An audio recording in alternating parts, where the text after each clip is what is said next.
السلمون ده السلمون، بس هحط له حته ملح مع حته فلفل في كل بس بحط له كده حبه، شايفين؟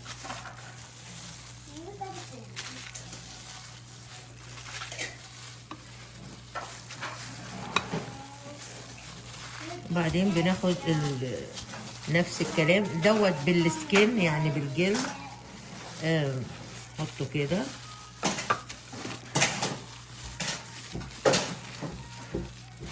ده كده تمام، مش عايزين اكتر من كده.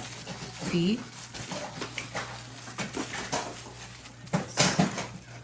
حطينا حتة زبدة على حتة زيت من الزيت الزيتون الشفاف ده اللي هو بيتحط عادي، وبعدين بنحط معاه معلقة عسل ابيض.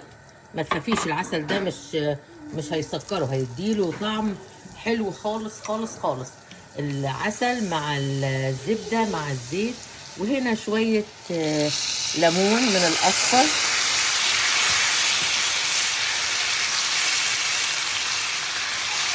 عشان بس يديني اللون المتكرمل الجميل اللي انت شايفاه.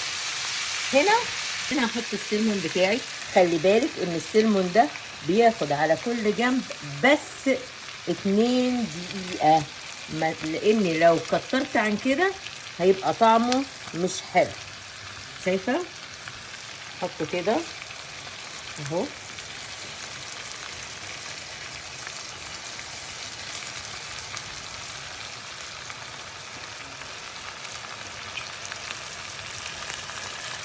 كام شريحة ليمون كده بالظبط. لو انت مش عارفه تحسبي الدقيقتين، احسبيهم على التايمر بتاع البوتاجاز، احسبيهم يعني دقيقتين 2 بالظبط، لانه ما بيستحملش السمك بالذات اللي هو السمك. بتاخدي بقى من الصوص الحلو ده وبتحطي على السمكه.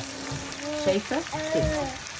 رز عباره عن رز بس مسلوق بميه، ما فيهوش، مش متحمر، بس طبعا عشان يمشي مع السمك. يمشي مع السمك ده ماش بوتيتو او السمك ده. وده شايفين السلمون، شايفين مستوي ازاي؟